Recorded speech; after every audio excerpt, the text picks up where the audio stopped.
Hi, everyone. Today we are doing another strategizing with Stacy. I have one of my rock star powerhouse clients, Megan Summerall, that's going to be joining me.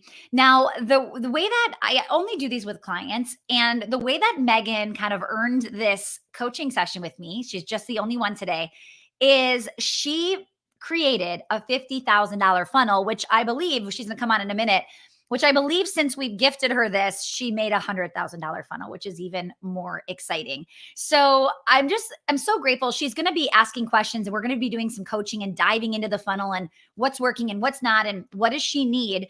But we're definitely going to shine a light on how she did this and what this looked like. So let me bring Megan on.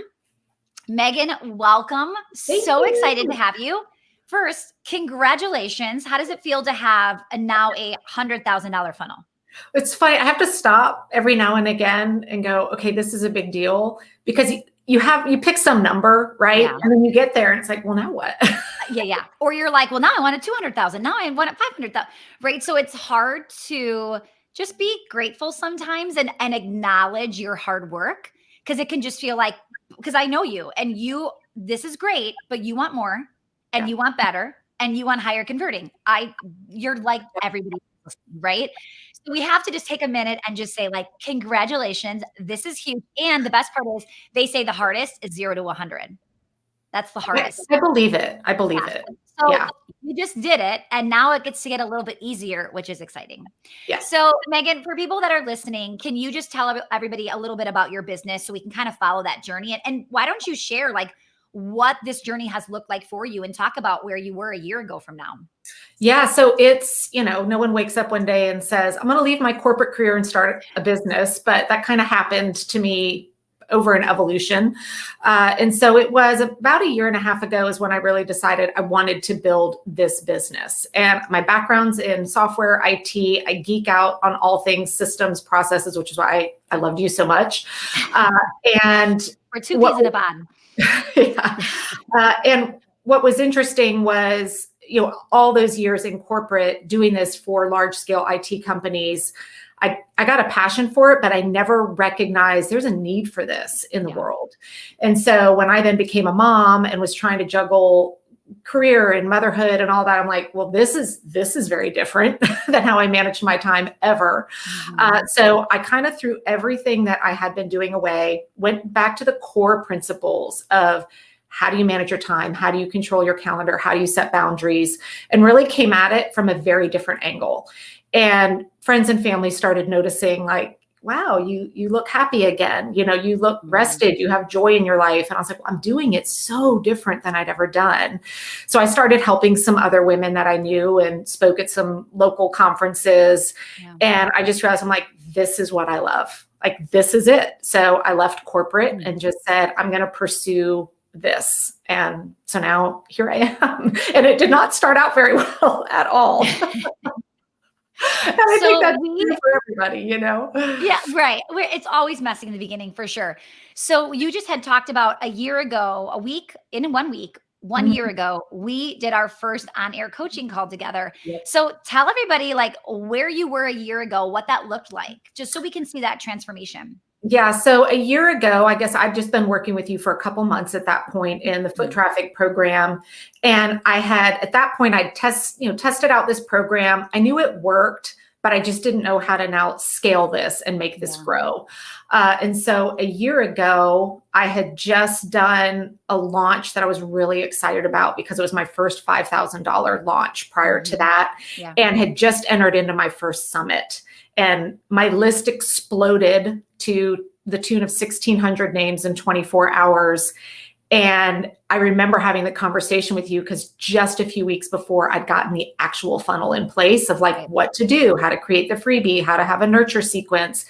Thank God, because it was like we opened the floodgates that last February. And here's the thing, you got 1,600 opt-ins in 24 hours because you were amazing on that summit, but because you led them somewhere.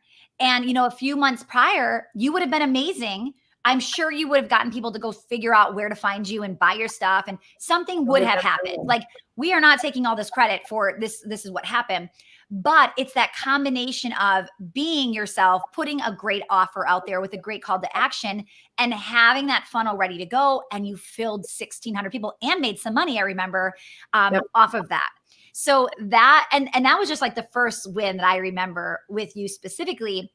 Now you've been on this journey and you've been you found your bestseller and you've been relaunching it. And do you want to talk a little bit about what that bestseller is so people can see how you've been staying there? Yeah. So it is, it started with that core signature program way back when. It looks very different now. I call it the top program for time management, organization, and productivity. And last February, it was a very DIY kind of program where I didn't have much, I didn't do any group coaching. People could purchase one-on-one coaching separately. And it was at a much lower price point. I was very nervous. I upped it to $247. It was a very scary move for me from a $97 product.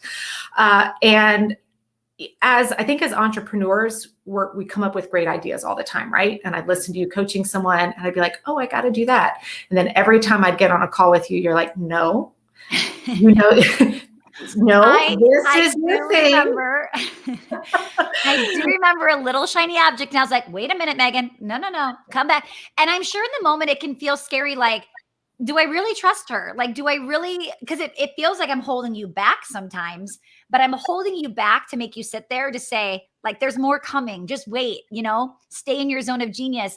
And I'm so proud of you for listening and really trusting, because not everybody does. They think, well, that's good and that's great, but I'm going to do this anyway. Right. And you were so great at that. And I remember people saying like, oh, like my coaches would come to me and say, okay, she redid it again, and now she just made this much. And we were just like celebrating you in our daily huddles all the time. So I love that.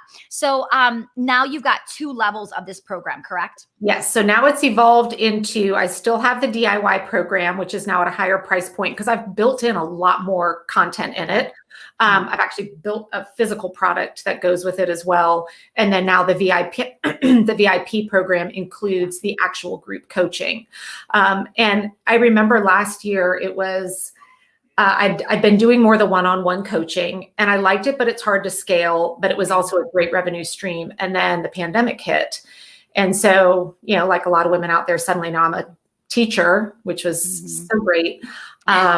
And I remember getting on a call and saying, I have to shut down like this part of my business because I can't do, 10 private calls every week anymore. And I remember being so nervous in the moment. Like I've finally gotten focused in. I finally have my one product. It's working. The case studies from customers are fantastic. And now I have to stop. Right. And, you did such a great job with helping us all say, no, it's just a pivot. We don't have to shut it down. What can we do instead? And so I was very nervous about the concept of a group program. And thankfully, like, I'm actually glad that happened because now I can serve so many more people at a lower price point for them. Right. It's a win-win. I'm loving the group dynamic because they're making friendships, they're helping each other out. And it ended up being such a blessing for the business that I probably would have been hesitant to try. Yeah. Yeah. And it's hard because you're like, oh, but I could do so much more privately and this and that. When I look at you powerhouses and I see you, because you guys get a call without me and we did that strategically. When I come back and I see you and you're like, oh, remember yesterday and thank you for this. And like the group atmosphere is so much better than anything I could ever deliver one-on-one. No, and I think, you're our mentor. So we let loose and hang out a little bit. 100%. And we realized we're like, we need to be like, Stacy needs to purposely not be there. So we didn't take any of me away. We just added a call where you guys were to hang out. So, okay. So now you got this funnel. It's generated over $100,000 and you're still going to continue to scale it. So imagine, Megan, where are we going to be a year from now? On this call, you just won your next award. You're back. I mean, can you even fathom like where it's going? I get excited about it, but at the same, like I have to let myself get excited about it because instead it's always, what can I do? What can I change? What can I tweak? How can I test it? And I'm finally over the hump of, I can see what someone else is doing and going, that's great for you. Yeah. I'm going to stay here. Or how can I take a great idea and bring it in to test something with my one lane? and not trying to launch something new over here and something new over there. So I get a little nervous when I think about it. Now it's, as you always say, new level, new devil, which is some of my questions today as I look at scaling. It's a little scary. Let's jump into it. You give me whatever you've got. I want to be here to support you. I'm kind of all over the map with my list of questions. You go for it. It's your private time. First, one of these came up actually, and we were talking about it in our Powerhouse Mastermind, is, the state of union with Facebook ads is a scary place right now. I know I had that very consistent SLO that was running, that was doing great. It was paying for my ads, basically getting very warm leads for free. And now it literally just came to a screeching halt over the last 10 days with the changes with the ads. But what's fascinating is my freebie that had not been performing well for a while is now turning out leads at 87 cents a lead. Wow. So I'm like, that was this complete interesting flip of the switch. So I'm like, well, we're going to kind of watch that. I've shut off the SLO because at that point, just nothing's coming in. I have a question for you real quick. With this SLO, which is like a funnel process, I know people are like, what is an SLO? It's basically a small offer that we teach, and Megan was making money with it daily. When you say it came to a screeching halt, give me more details. Like, I'm talking, are you losing money like crazy? Are you not getting, what does that look like? So it had consistently either paid for ad spend or come out a little bit profitable over the course of every week. First, running on close to 2 months. Yeah. Okay. Then we went not 10 days, not one sale. Wow. Okay. You're talking literally gone. Stop. Okay. So first, something you could think about with your freebie, what are you doing on the thank you page? Is it just thanks? No. So I do have a little $17 baby offer there. It's not converting yet, but now the opt-in's converting. So now I'm like, okay, clearly I've got to disconnect somewhere on that bump. So we're going to zero in and work on, figuring out why that upsell's not happening. Okay, perfect. So keep the opt-in. It's working. Leave it.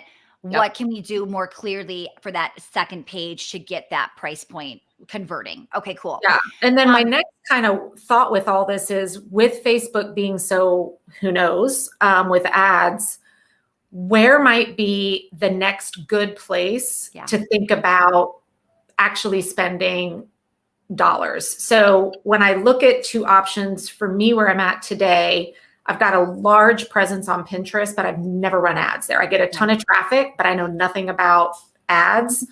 Or I've got this starting of a YouTube channel that I've been putting content on, but haven't promoted or done anything significant with. And so when I look at those two, I'm wondering, how do you prioritize? Do you test both at once? Do you just pick one before you go to the other? Okay, so we are heading to YouTube and Pinterest next. YouTube is going to be a pretty immediate start for us, but I talked to a consultant. He flat out said, it's going to be 3 months of us figuring this out together, because he said it's a slower start to find your audience. Now, he did tell me my audience is a little bit harder to find because they don't know how to target just business owners, right? But he did say, if you're weight loss, pretty much everybody needs weight loss. Well, what's cool about you is pretty much everybody needs productivity. So you're in a better situation than I am in YouTube. And I think that could be good for you. I also think Pinterest could be good for you too.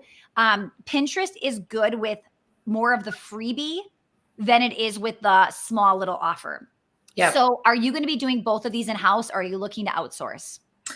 I haven't really, with Pinterest, I feel like I know Pinterest well enough that if I can find the resources to educate me on Pinterest ads, I feel like I can take that on my own for a little bit. YouTube would be something I know I'd need to get outside with. So I would say this. I would go to Pinterest for yourself first. Get that freebie that's already converting on Facebook, on Pinterest, with a converting tripwire, and let's see if that starts doing well for you. Okay. And I do I get opt-ins every day coming from Pinterest already on the freebie. Let's go there. Okay, let's go there, because you're hanging out with me. Give me some time to get YouTube going, and I'm going to share with you in Powerhouse what's working, what's not, what you should do. So let me be the guinea pig and spend my money, and then you go to Pinterest where you know it's already going to work and start there. Okay. Yeah. All right. And then I would say your next goal is YouTube after Pinterest is up and running and you start to have, I'm just excited you're getting more than one basket. You're starting to Yeah. diversify a little bit.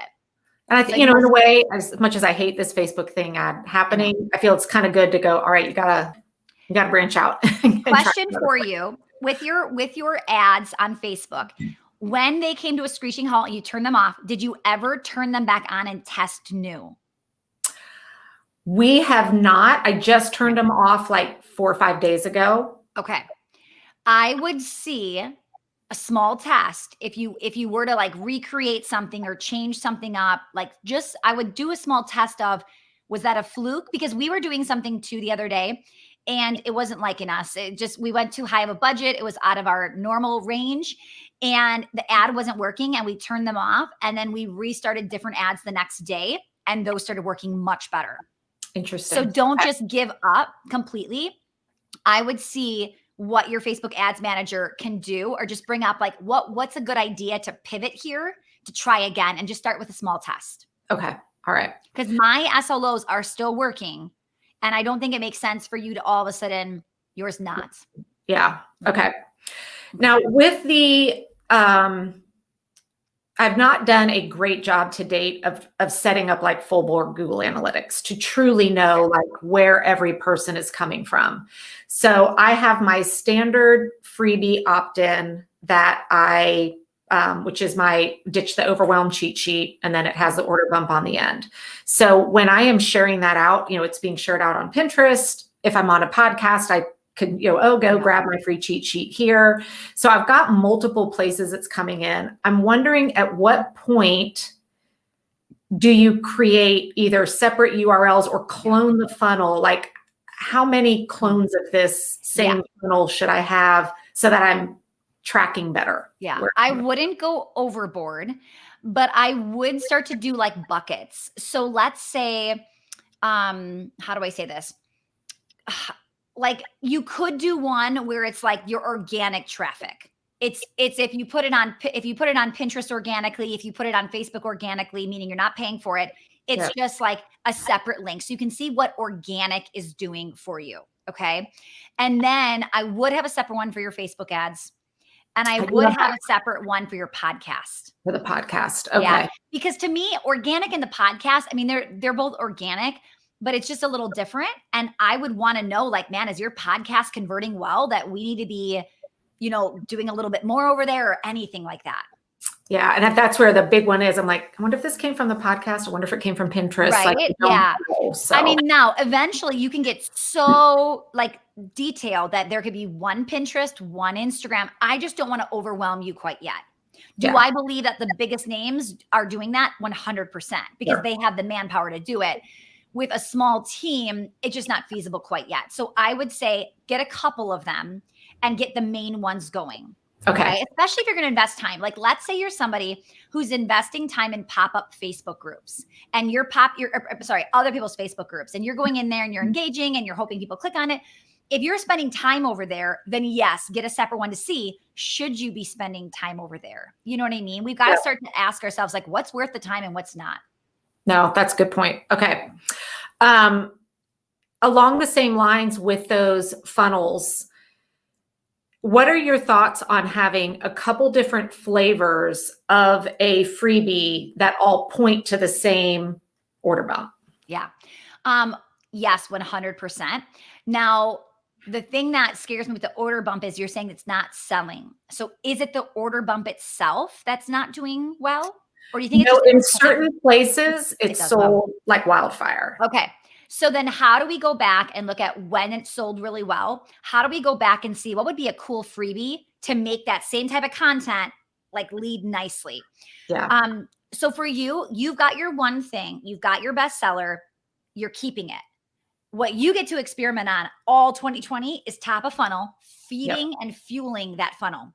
So you're going to go crazy doing lots of different freebies, lots of different small products to find your winner. And here's the thing, you might have a winner, but you might have two that do so great. You keep them both constantly working and running and all of that. So that's what I think your big thing is this year, is how do we fill that top of funnel? Okay. And that's how I was like, right, am I getting too much out of my late if I try different freebies coming into it, or is that still an okay? Try one at a time as a tester. So you've got your current one. Now get another one, and then you're split testing both of them, right? Because all of a sudden you might get one that does better than the other one, right? So you're always going to have like two that you're looking at. But I wouldn't all of a sudden bring three into the mix, and then you've got, like, I don't know that you need three, right? It's like find the top two and keep tweaking. And if one is just a dud, then try the third one to replace it possibly. Okay. All right. So shifting gears now into the program, my core program. So read through that retention point book, and it got the wheels going, I think, a little bit too much on, oh no, I got to do this. I got to do this. I know. So I have noticed for my program, when people get through the first two modules, which I drip out week 1, week 2, the people that I see go through and watch all of those are the ones that go through to the end. And they're the ones that give me feedback, that I get case studies and all of that. Yeah. So I really want to think very strategically on what I can do both.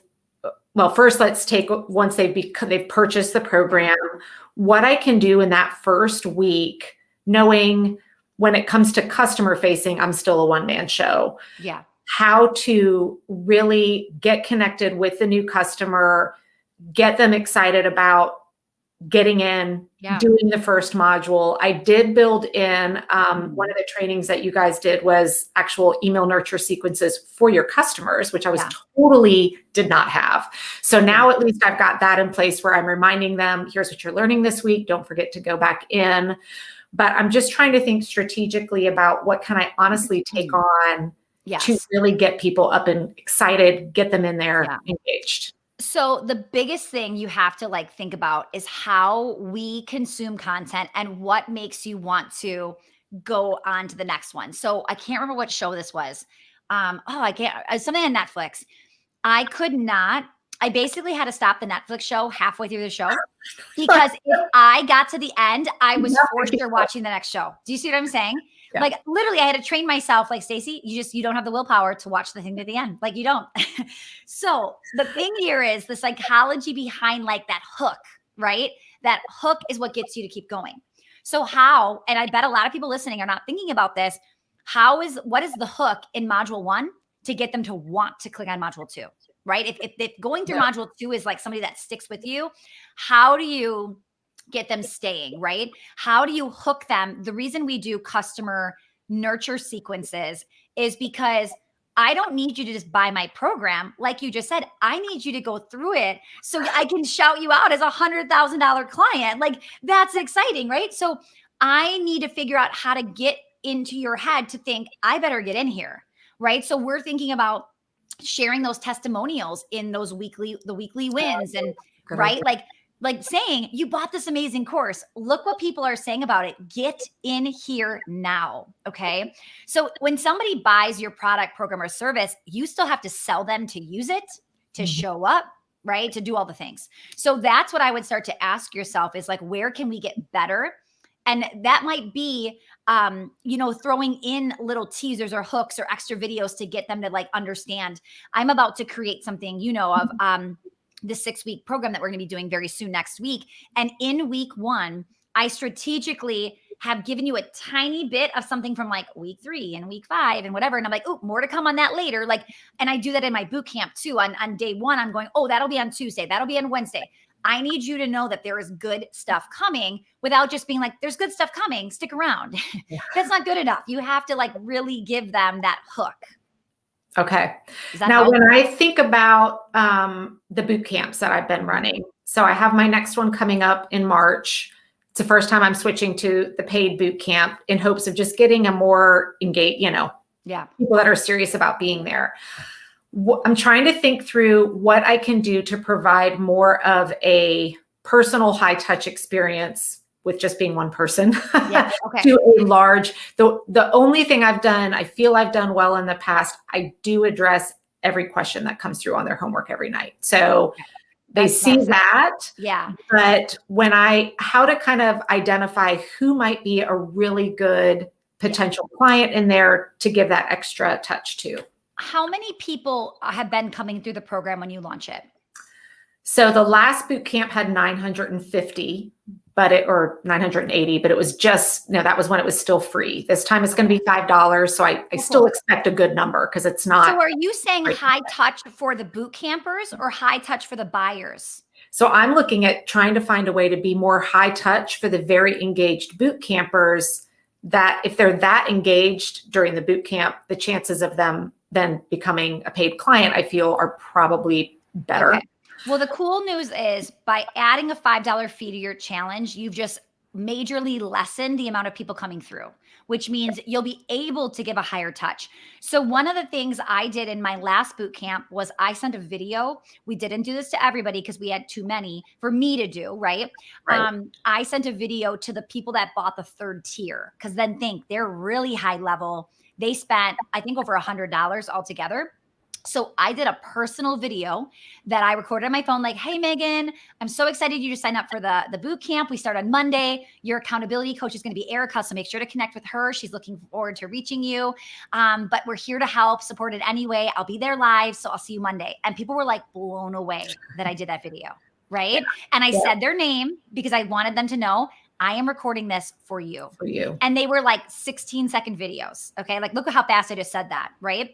So, and then all I did was, if you had somebody, I recorded those videos, gave them to the team, and the team went in Instagram and just sent them. Right. So it got me a little bit faster so I could do as many as possible. But there's little things you could do like that. We did a drop your Instagram handle. And then I quickly went on Instagram and I went through as many people as that submitted it. And I clicked on them, sent a message and said hi, and did some audio as well. So you could. How are you capturing their Instagram handles? In the Facebook group, we said, hey, Stacy wants to personally say hi to you. Come connect with her on Instagram. Like, it's my favorite place to hang out, which I always tell people.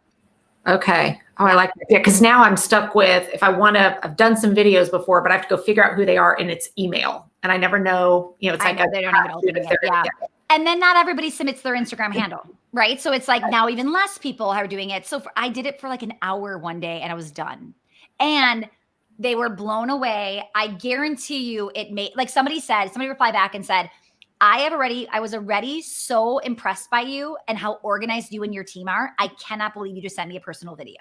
It's like, these are game changers for people, right? Yeah. Okay. No, I like that. That's going to be exciting. Okay. So as I'm thinking of hiring with scaling the business, I'm always reluctant. It's a scary step. Yeah. So right now I have my social media outsourced, which is like life-changing. And then I just recently brought on more of a jack of all trades, personal assistant, virtual assistant, super tech savvy, learns really fast. I can throw anything at her and it's like turned around in a nanosecond. Amazing. So as I'm thinking about knowing I want to be able to grow more of a better touch experience for customers and through the boot camps, where would you see strategic hires coming after that? And then the second part of that is, at what point when you have a contractor, do you start thinking about that transition to actual employee? Yeah. Okay. So I'm almost wondering if she can wear multiple hats, he or she, but what if it was like some sort of like program coordinator or program director? So like, remember how in the Powerhouse group this week, somebody was like, I feel like Alicia's like our concierge or something. Like, that was strategic. Yes. That was me being like, I can't be there 24/7 for them. I want you to be there 24/7. And you guys felt it without us even saying that's what she was. And I mean, imagine it. And then she becomes kind of your sidekick. She's on all of your calls with you. She's there to kind of fetch things if you need things, make sure your customers get it. She's there to help in the Facebook group as well. She gets our tag teaming. So, and maybe in the beginning, she's just really customer service. Like Trisha was customer service at my studio, and then she's customer service here in Foot Traffic. But I can see Trisha at some point, we've already approached her of like, you could start training people at some point. Like, we could start getting you there. So maybe they come in as customer service to really fully understand what you're training and teaching. And pretty soon they're like, oh, Stacy would say this, Megan would say this. And it's like, okay, you could probably start coaching now too. Oh, I hadn't even thought about that part of it. That would be amazing. Because you are going to need somebody to start stepping in and helping you, right? Yeah. So to have somebody come in as a program director, customer service, right? They're there as a community manager, whatever you need, somebody that's friendly and engaging. Trisha's like the perfect personality. Like, you want to find somebody like that. And then the right person, you're going to realize like eventually could be teaching your stuff because they're going to hear it so many times. Yeah. I mean, I already have students that I'm like, they could regurgitate it. 100%. So you know how possible that is. So that's kind of where I think I see you adding. Okay. But I mean, this could be somebody, and this could be part-time. This could be with potential for full-time. As far as your question of, to ask me what it was again, the contractor question. So at what point do you look at taking this, contractor and considering moving it to actual employee role? Got it. Okay. So are you working with a CPA? No. Okay. Well, yes and no. So I'm getting set up with a professional bookkeeper. So everything will be set up to be able to have that in place when that happens. But not somebody really that you can consult with? Oh, I can consult with her. Yes. Perfect. Okay. I would consult with her and I would explain what you're thinking and where you're heading and what you want to do. Okay. So the reason I actually shared yesterday on the podcast, I don't know if you heard, the reason I'm switching from contractor to employee is strictly because I'm going all in. I want them to be all in. That is the reason. I just don't want to share somebody with 7 other people if something happens, right? Yeah. So that's my reason. You've got to get clear on what is your reason. I kept contractors for the first 4 years of my business. I don't know that I was ready to even find the right person that I wanted to give an employee position to until, you know what I'm saying? So you might be okay sticking with the contractor model for a little bit and then knowing like at some point you're going to pitch them to become employees. Is there a point at which it's, hour based, like, okay, they are now consistently doing X amount of hours. Now it just makes better business financial sense to have them as an employee versus contractor? Not financially when it comes to like, it's a better deal.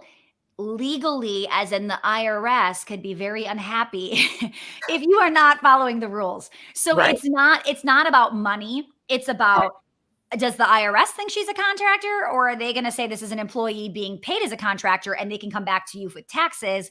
And that is a scary situation. You have to know the rules of employee versus contractor in your state or in the state that they're from.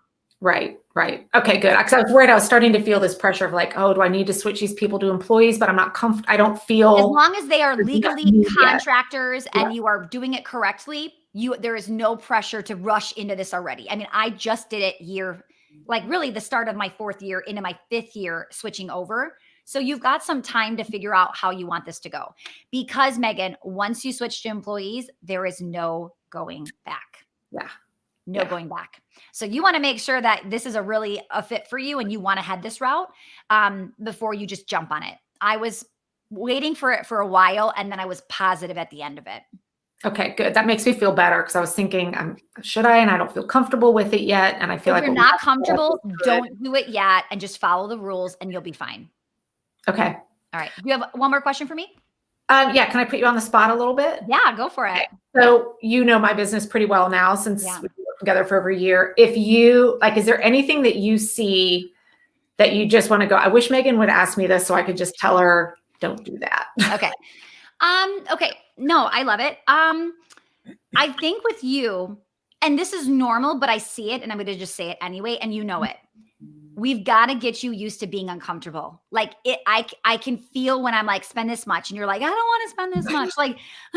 I need you to start like upping the spend of your ads. Like when you told me I spent 1,000 and I recouped 950, I'm like, spend more, Megan. 1,000 was hard for me to spend. I know. So what I'm saying though is you have to start to trust that you have a proven funnel and a proven method that converts. So even though 1,000 was scary, you did it. That is now your bare minimum. And I'd like to see your bare minimum go to 1,500 or 2,000 because you should have more confidence that it's going to come back and that you can sell this program. I'm laughing because I have a little sticky on my computer. Okay. Do you know what my word for the year was? What? Trust. Yeah. That's what it is. And you're not trusting yourself. Mm-hmm. You're nervous that this next launch is not going to go the way that you think it's going to go. And you're going to be out all this money. And that's, you're experienced enough to know, like, even when we have a bad launch, it still more than covers. Like our last launch was not what we were hoping for at all. We did it during the president inauguration, which was not, I didn't even think about it. And it was not what I wanted at all. To me, it was kind of a fail, right? We still generated 5 times our ad spend. and that was a bust.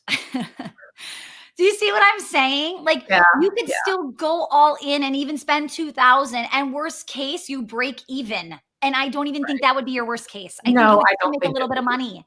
I know. So it's like if that's what's going to happen, you're just going to slow yourself down by playing a smaller game, running the ad spend you're spending.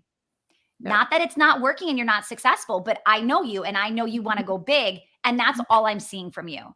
So that's my only suggestion. Otherwise, I look at you and I'm like, you're a go-getter, you're an action taker. You trust me. When I'm like, do this or do that, you do it. I need you to start trusting yourself more. Okay. No, that's fair. And I do. Okay. And that's where I Okay. think it's good to look back on, like, okay, look where you were to now. Yeah. So it's okay. You know? Yeah. And here's the thing. I am here, powerhouses are here, right? To let you tell us the scary whatever situation that's going on, and then for us to be like, you can do it. Go for it. Like this is it. And the more you do it, and here's the thing, like I will never forget going from 1,000 to 2,500 on Facebook ads to 5,000 to 10,000. Like the time I spent 20,000 before it was a paid challenge, I literally was like, what am I doing? Like $20,000 hoping people buy, like that is scary, right? But the more I do it, the more that it's like, no, we're going to make our money back. So you go for it, spend the money. Okay. Yeah. Does that help? Yeah, a lot. Okay. Okay, Megan, if people need help organizing and productivity and all the things that you're amazing at, which everybody does, where you guys, people talk Megan up in the program like crazy. Like everybody says she's amazing. Like everybody loves her planner. She's very popular in our group. Where can they find you? Do you have a launch coming up? What's the deal? I do. So I'm everywhere on social as Megan Summerall. So Facebook, Instagram, wherever, Clubhouse, that's where you can find me. But my next boot camp is coming up in March. So Okay, it's cool. just a month away. It covers everything you need to help you get started with time management, organization, and productivity. So you can just go over to megansummerall.com/top bootcamp, get signed up for the wait list, and you will be the first to know as soon as the group is up and running and we're going. So it's going to be fun. I was going to give you such a hard time if you didn't have an opt-in for them. I was like, is she going to tell me that it's in March and she can't collect emails right now? Okay. You just made me even more proud than I already was this past time. Okay. It's the wait list. You taught me how to do that. I love it. Year. I love I it. get the wait list. So happy. All right, you guys, if you're just jumping on and you caught the end of it, the reason Megan was on here is because she had earned our $50,000 funnel, which is why we're like, give her non-air coaching. I want to chat with her. But in the meantime, it now has gone to 100,000, which is incredible. So Megan, congratulations. You guys, if you're needing help with productivity, go check out Megan all over social. Start following her. You will fall in love with her as well. Megan, thank you so much. Thank you. Show up like you were always a rock star foot traffic formula. It was a natural progression for you to come into Powerhouse, and you elevate the group. And I'm so happy that you are in there and that you are just like doing it. So thank you. Thank you. The group is life-changing. So I'm loving it. Thanks, Megan. Bye.